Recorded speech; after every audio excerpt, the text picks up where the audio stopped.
what's needed there? Presence, attention, like giving your full attention, which is the most valuable currency we have, is our presence and attention, and unconditional love. That's what's needed from the mother. And we have a divine mother within that can nurture and fully hold and support that part. And it's a very important part of the healing process. And it's important to recognize that if you do an NLP event, or you go and you're working with someone that's been helping you with trauma that is very achievement driven. Let's look at someone like Dr. John Demartini, who's trying to accomplish as much. He's brilliant, and there's a lot of value in what he teaches. It's just not complete. It doesn't complete the healing process in the way that I understand it. And so if you look at someone like that, just know that you're projecting their value set into the way that their healing process works.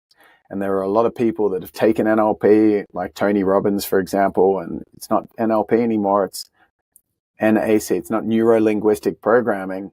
It's neuro-associative conditioning. It's NAC. And mine's better.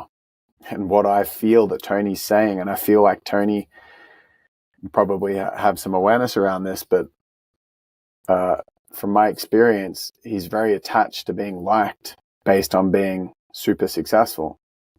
I feel like he uses charity efforts and impact as a way to feel good about himself and prove that he's a valued member of society.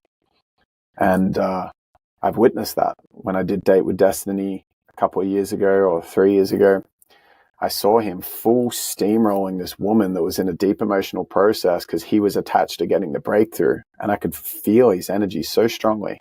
Everyone else, because he was giving all this advice and feedback and teaching the room at the same time, but his attachment to being the guy that gets everyone a breakthrough quickly completely sabotaged this person's healing and created so much more unsafety for them. And it really ended in a poor way.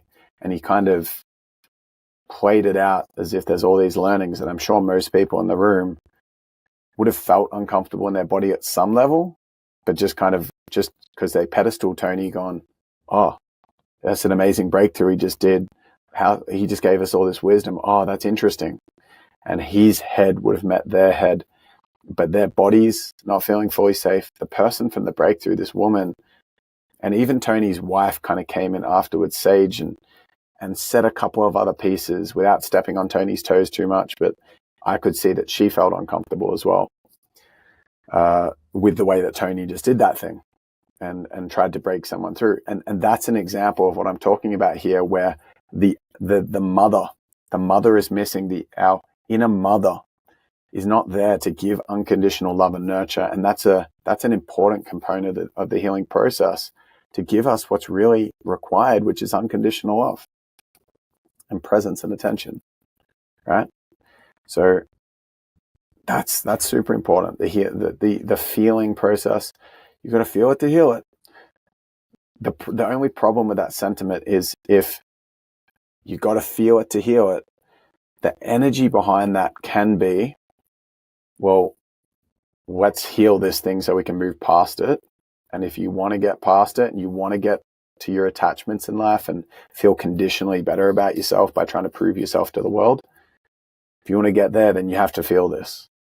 And so the essence behind why someone's feeling it is a little bit impure in intention, because it's done to try to fix themselves, not done to feel, but not done from a place of just unconditional love. So that's a really important piece to this.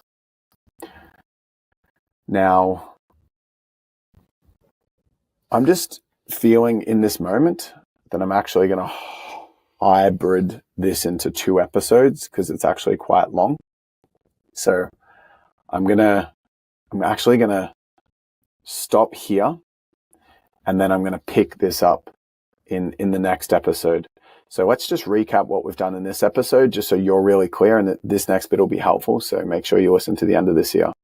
So far, we've actually touched on what is healing, what is childhood trauma, what is the effect of the childhood trauma, and we've understood that we essentially experience moments of unsafety, and we lose parts of ourselves. We fragment. We become defragmented, and where we've got all these different individual parts, exiled parts that are quite scared and trapped and have a lot of emotion connected to them. And essentially, while we're doing that, we're not walking through the world knowing that we're whole. We're walking through the world feeling scared on some level. And then any experiences that reflect something similar to those trauma moments can trigger us to go into dysregulation. And so we walk around trying to control ourselves to a certain degree and not feeling like we're going to shake in the corner because we're so scared, but being scared, walk through life being scared, and therefore being inauthentic, and therefore feeling unfulfilled.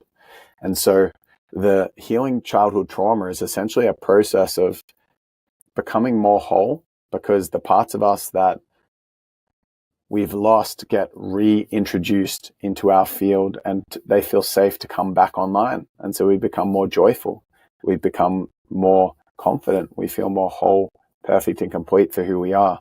And we're able to navigate through life feeling more solid in ourselves and building what I would say is grounded confidence and increasing our self-worth.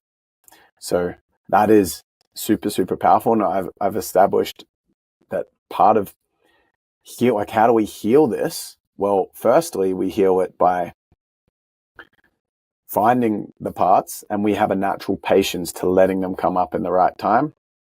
And then we take this thorough approach to healing in a multifaceted way. Foundationally, we need to have a resource of our higher self online and the support of a space holder if we don't have the capacity to hold it ourselves, to create safety and fullness. That's a foundation.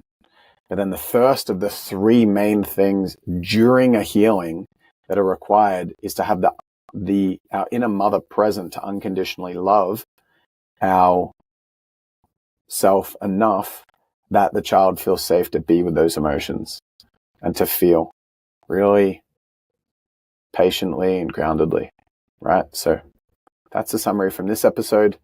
In the next one, I'm going to go through the second and third required component of those three to complete the healing process. And they're really different to the average healing process. So cool. If you found value in this episode, consider working with me further, please. I'd love to serve you. I'd love to support you beyond this. This is really epic information in these podcast episodes.